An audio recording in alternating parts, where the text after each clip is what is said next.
Patriarchs and Prophets by EllenWhiteAudio. Chapter 12. Abraham in Canaan. Abraham returned to Canaan very rich in cattle, in silver, and in gold. Lot was still with him, and again they came to Bethel, and pitched their tents by the altar which they had before erected. They soon found that increased possessions brought increased trouble. In the midst of hardships and trials, they had dwelt together in harmony. But in their prosperity there was danger of strife between them. The pasturage was not sufficient for the flocks and herds of both, and the frequent disputes among the herdsmen were brought for settlement to their masters. It was evident that they must separate. Abraham was Lot's senior in years, and his superior in relation, in wealth, and in position. Yet he was the first to propose plans for preserving peace. Although the whole land had been given him by God himself, he courteously waived this right. "Let there be no strife," he said, "between me and thee, and between my herdsmen and thy herdsmen, for we be brethren. Is not the whole land before thee? Separate thyself, I pray thee, from me. If thou wilt take the left hand, then I will go to the right.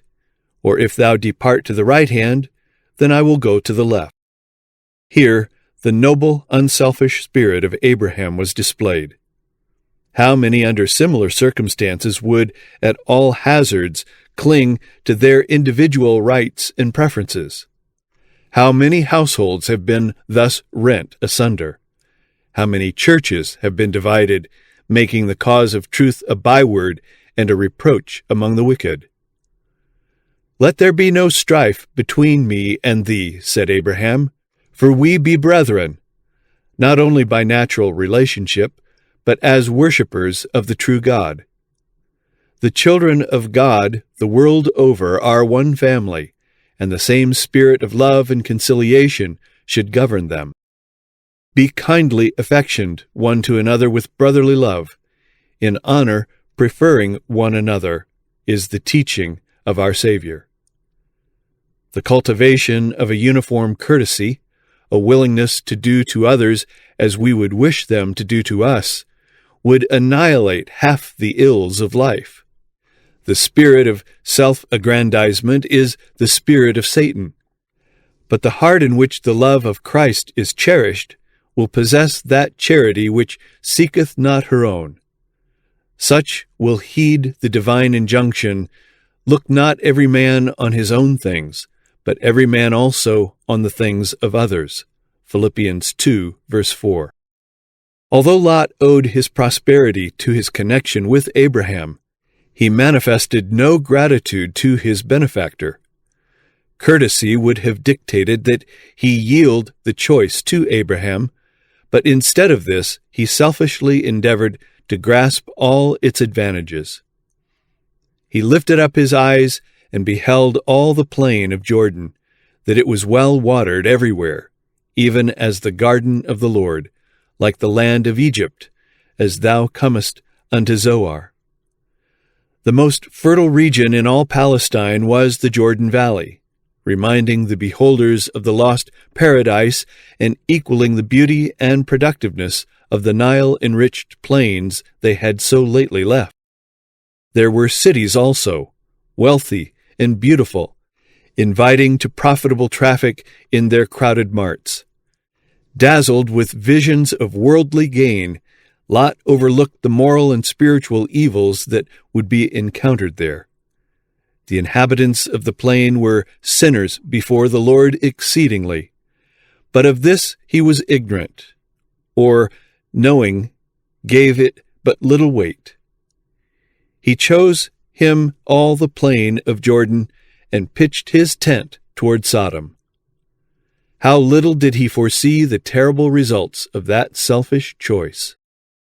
After the separation from Lot, Abraham again received from the Lord a promise of the whole country. Soon after this he removed to Hebron, pitching his tent under the oaks of Mamre, and erecting beside it an altar to the Lord. In the free air of those upland plains, with their olive groves and vineyards, their fields of waving grain, and the wide pasture grounds of the encircling hills, he dwelt, well content with his simple patriarchal life, and leaving to Lot the perilous luxury of the Vale of Sodom. Abraham was honored by the surrounding nations as a mighty prince and a wise and able chief. He did not shut away his influence from his neighbors. His life and character, in their marked contrast with those of the worshippers of idols, exerted a telling influence in favor of the true faith. His allegiance to God was unswerving, while his affability and benevolence inspired confidence in friendship, and his unaffected greatness commanded respect and honor. His religion was not held as a precious treasure to be jealously guarded and enjoyed solely by the possessor. True religion cannot be thus held, for such a spirit is contrary to the principles of the gospel. While Christ is dwelling in the heart, it is impossible to conceal the light of his presence, or for that light to grow dim. On the contrary, it will grow brighter and brighter as day by day the mists of selfishness and sin that envelop the soul are dispelled by the bright beams of the sun of righteousness. The people of God are his representatives upon the earth, and he intends that they shall be lights in the moral darkness of this world. Scattered all over the country, in the towns, cities, and villages, they are God's witnesses, the channels through which he will communicate to an unbelieving world the knowledge of his will and the wonders of his grace. It is his plan that all who are partakers of the great salvation shall be missionaries for him. The piety of the Christian constitutes the standard by which worldlings judge the gospel. Trials patiently borne, blessings gratefully received, meekness, kindness, mercy, and love habitually exhibited are the lights that shine forth in the character before the world, revealing the contrast with the darkness that comes of the selfishness of the natural heart. Rich in faith, noble in generosity, unfaltering in obedience, and humble in the simplicity of his pilgrim life, Abraham was also wise in diplomacy and brave and skillful in war. Notwithstanding he was known as the teacher of a new religion, 3 royal brothers, rulers of the Amorite plains in which he dwelt, manifested their friendship by inviting him to enter into an alliance with them for greater security, for the country was filled with violence and oppression. An occasion soon arose for him to avail himself of this alliance. Chedorlaomer, king of Elam, had invaded Canaan 14 years before and made it tributary to him. Several of the princes now revolted, and the Elamite king with 4 allies again marched into the country to reduce them to submission. 5 kings of Canaan joined their forces and met the invaders in the Vale of Sodom, but only to be completely overthrown. A large part of the army was cut to pieces, and those who escaped fled for safety to the mountains. The victors plundered the cities of the plain and departed with rich spoil and many captives, among whom were Lot and his family. Abraham, dwelling in peace in the oak groves at Mamre, learned from one of the fugitives the story of the battle and the calamity that had befallen his nephew. He had cherished no unkind memory of Lot's ingratitude. All his affection for him was awakened, and he determined that he should be rescued. Seeking first of all divine counsel, Abraham prepared for war.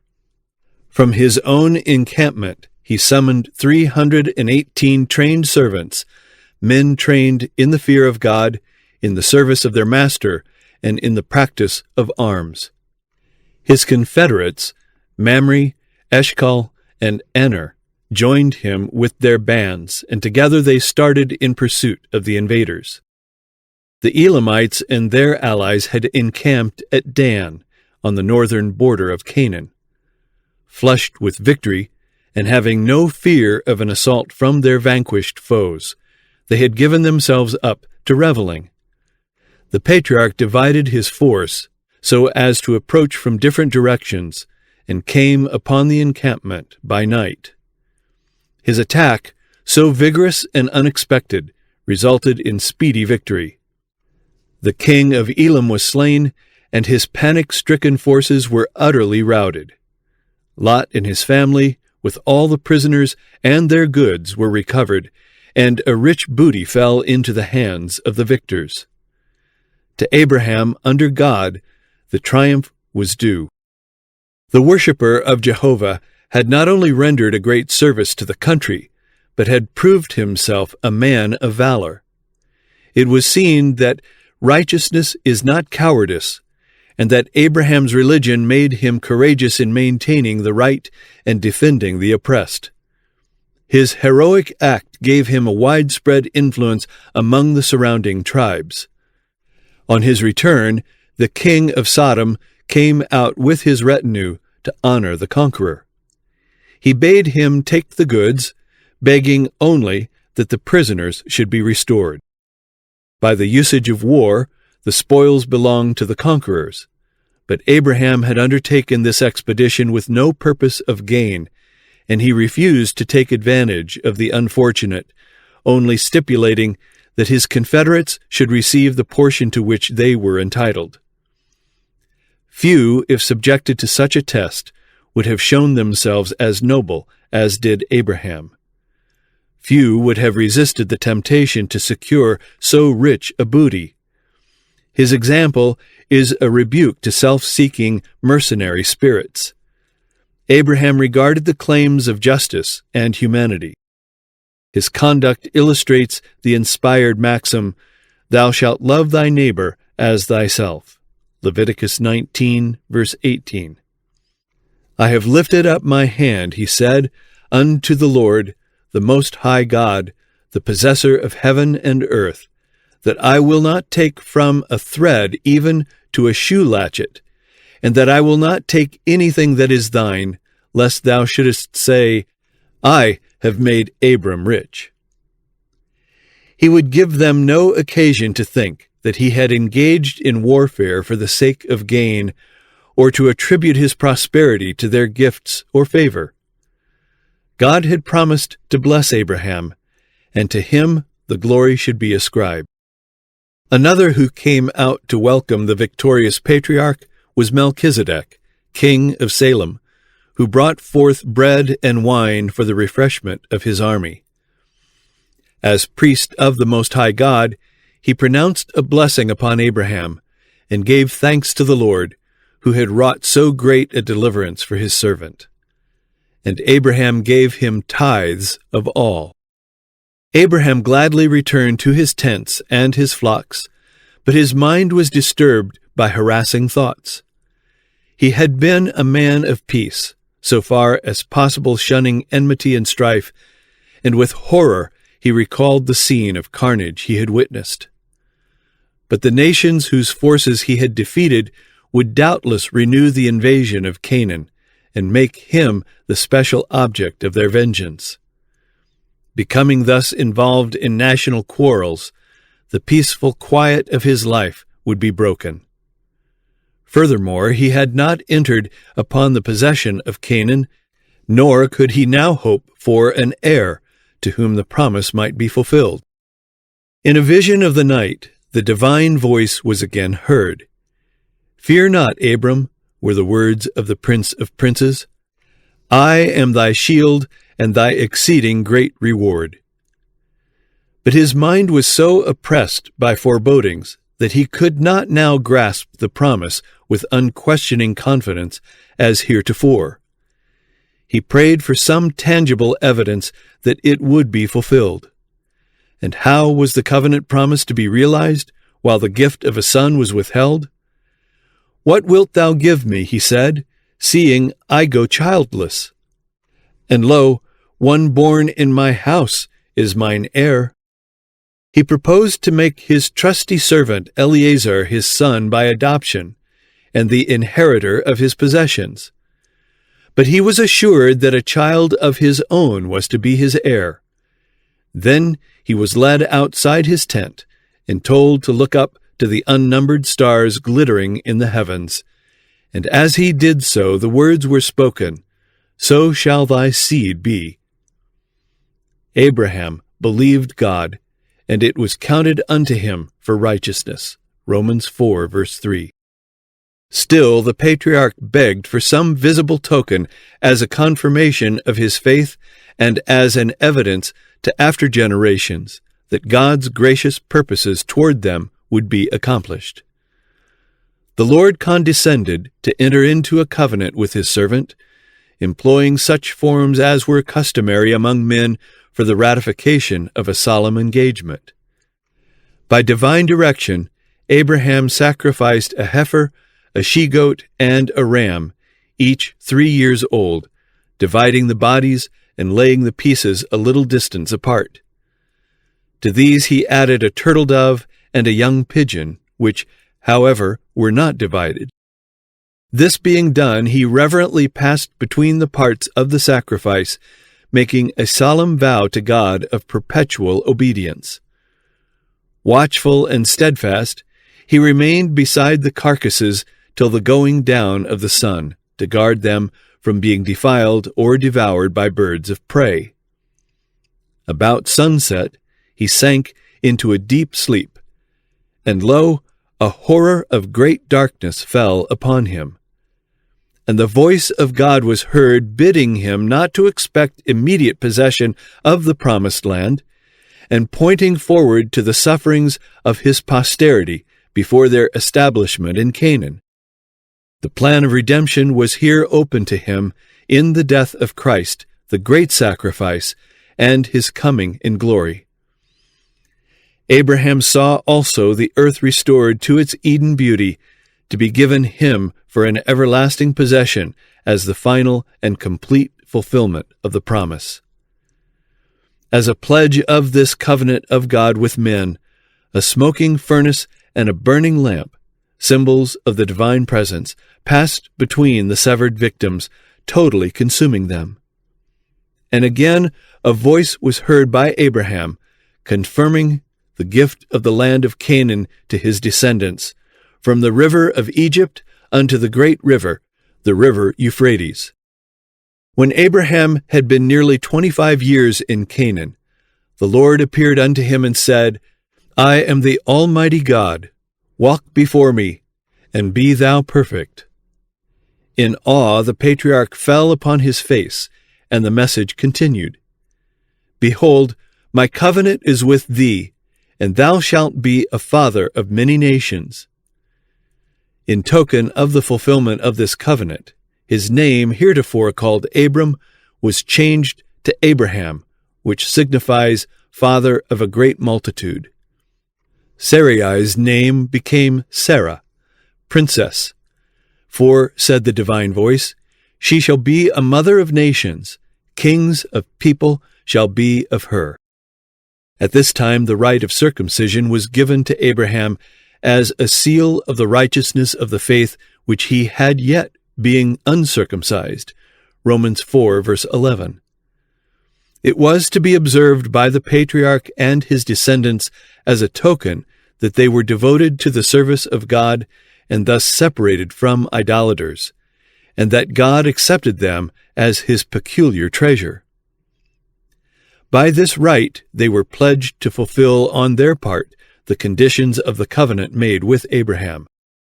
They were not to contract marriages with the heathen, for by so doing they would lose their reverence for God and his holy law. They would be tempted to engage in the sinful practices of other nations and would be seduced into idolatry. God conferred great honor upon Abraham. Angels of heaven walked and talked with him as friend with friend. When judgments were about to be visited upon Sodom, the fact was not hidden from him, and he became an intercessor with God for sinners. His interview with the angels presents also a beautiful example of hospitality. In the hot summer noontide, the patriarch was sitting in his tent door, looking out over the quiet landscape, when he saw in the distance 3 travelers approaching. Before reaching his tent, the strangers halted, as if consulting as to their course. Without waiting for them to solicit favors, Abraham rose quickly, and as they were apparently turning in another direction, he hastened after them, and with the uttermost courtesy urged them to honor him by tarrying for refreshment. With his own hands he brought water, that they might wash the dust of travel from their feet. He himself selected their food, and while they were at rest under the cooling shade, an entertainment was made ready, and he stood respectfully beside them while they partook of his hospitality. This act of courtesy God regarded of sufficient importance to record in his word, and 1,000 years later it was referred to by an inspired apostle. Be not forgetful to entertain strangers, for thereby some have entertained angels unawares. Abraham had seen in his guests only 3 tired wayfarers, little thinking that among them was one whom he might worship without sin. But the true character of the heavenly messengers was now revealed. Though they were on their way as ministers of wrath, yet to Abraham, the man of faith, they spoke first of blessings. Though God is strict to mark iniquity and to punish transgression, he takes no delight in vengeance. The work of destruction is a strange work to him who is infinite in love. The secret of the Lord is with them that fear him. Psalm 25, verse 14. Abraham had honored God, and the Lord honored him, taking him into his counsels and revealing to him his purposes. Shall I hide from Abraham that thing which I do? Said the Lord. The cry of Sodom and Gomorrah is great, and because their sin is very grievous, I will go down now and see whether they have done altogether according to the cry of it, which is come unto me, and if not, I will know. God knew well the measure of Sodom's guilt, but he expressed himself after the manner of men, that the justice of his dealings might be understood. Before bringing judgment upon the transgressors, he would go himself to institute an examination of their course. If they had not passed the limits of divine mercy, he would still grant them space for repentance. 2 of the heavenly messengers departed, leaving Abraham alone with him, whom he now knew to be the Son of God.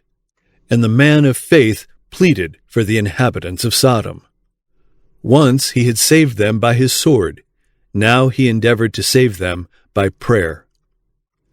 Lot and his household were still dwellers there, and the unselfish love that prompted Abraham to their rescue from the Elamites now sought to save them, if it were God's will, from the storm of divine judgment.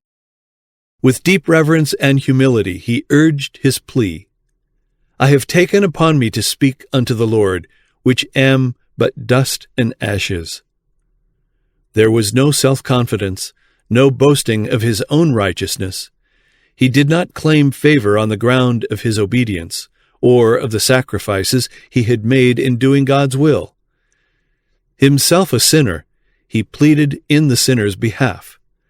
Such a spirit all who approach God should possess. Yet Abraham manifested the confidence of a child pleading with a loved father. He came close to the heavenly messenger and fervently urged his petition. Though Lot had become a dweller in Sodom, he did not partake in the iniquity of its inhabitants.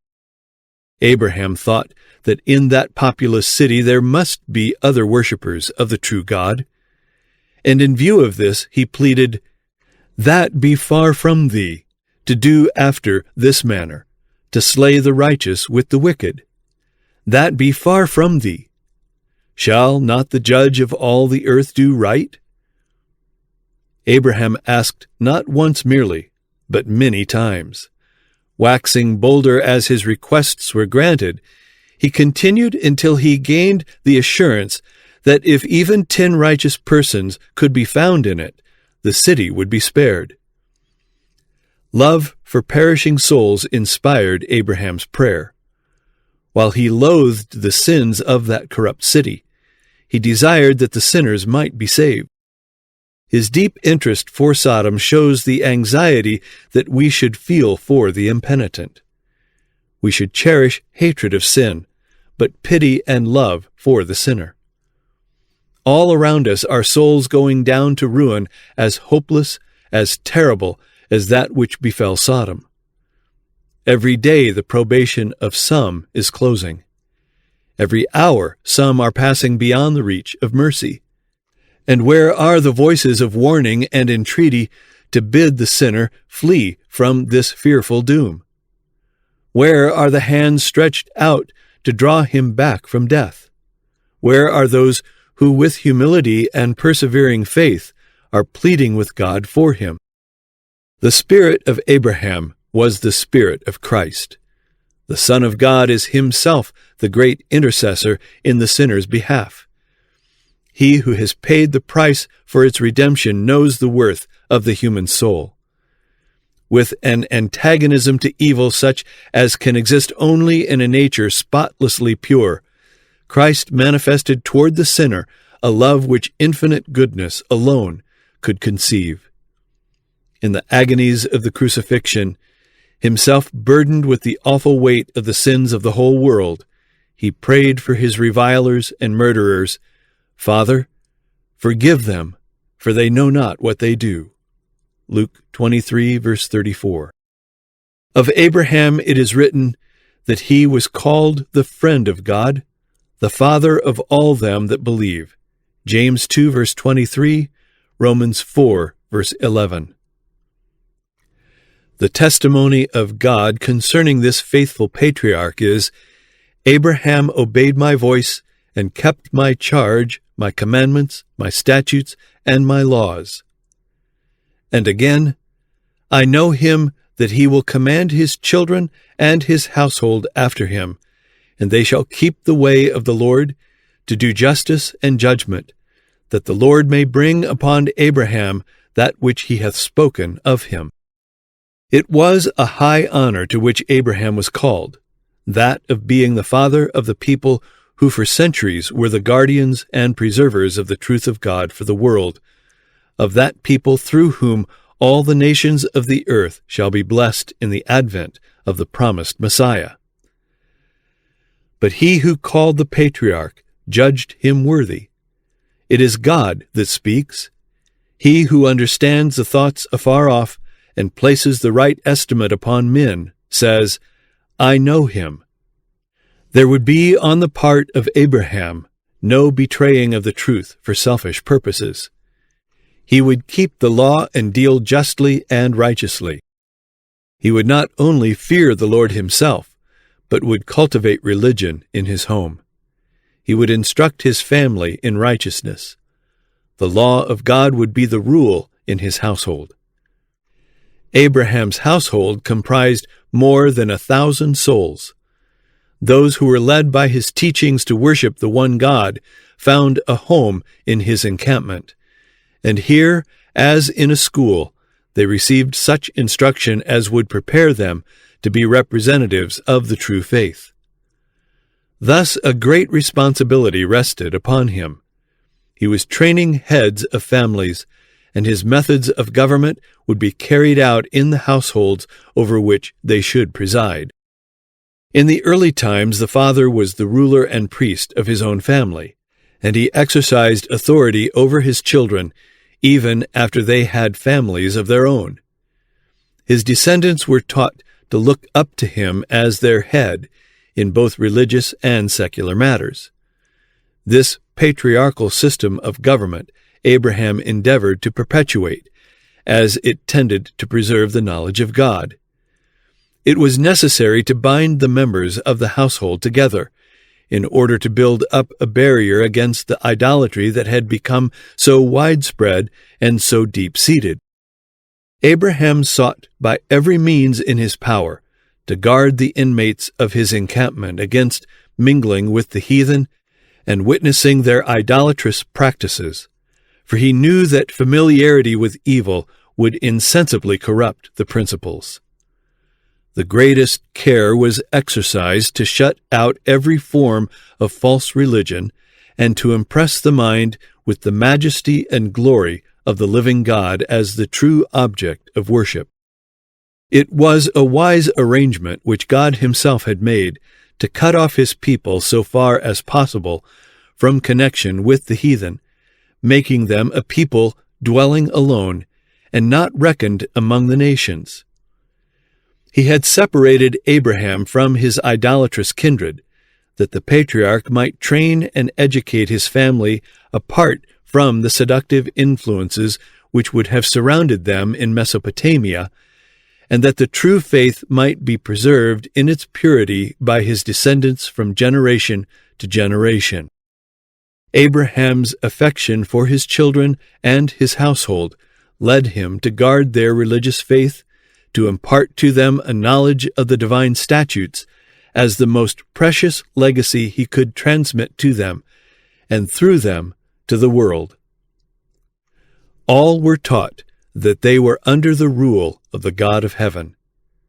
There was to be no oppression on the part of parents and no disobedience on the part of children. God's law had appointed to each his duties, and only in obedience to it could any secure happiness or prosperity.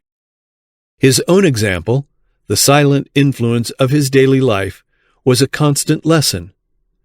The unswerving integrity, the benevolence and unselfish courtesy which had won the admiration of kings were displayed in the home. There was a fragrance about the life, a nobility and loveliness of character which revealed to all that he was connected with heaven. He did not neglect the soul of the humblest servant.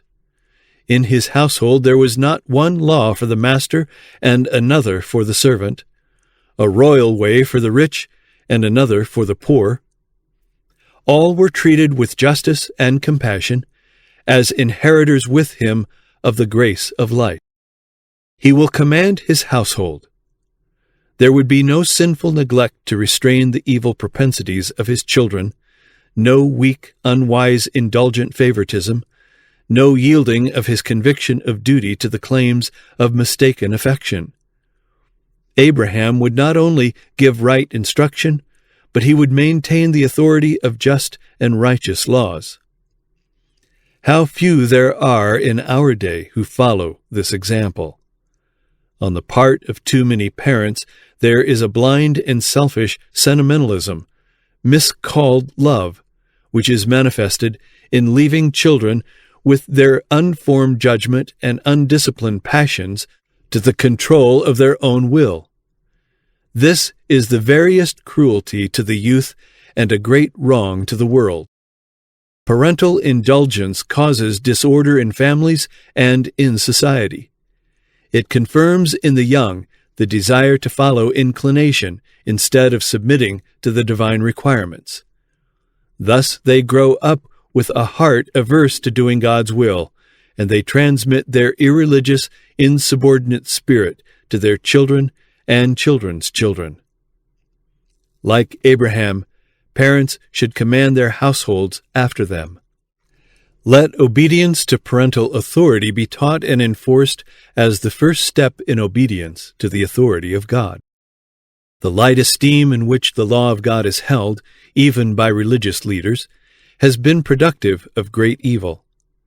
The teaching which has become so widespread that the divine statutes are no longer binding upon men is the same as idolatry in its effect upon the morals of the people.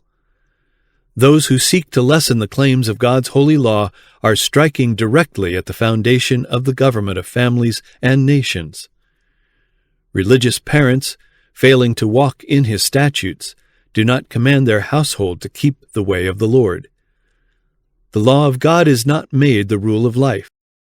The children, as they make homes of their own, feel under no obligation to teach their children what they themselves have never been taught. And this is why there are so many godless families. This is why depravity is so deep and widespread. Not until parents themselves walk in the law of the Lord with perfect hearts will they be prepared to command their children after them. A reformation in this respect is needed, a reformation which shall be deep and broad. Parents need to reform. Ministers need to reform. They need God in their household. If they would see a different state of things, they must bring His Word into their families and must make it their counselor.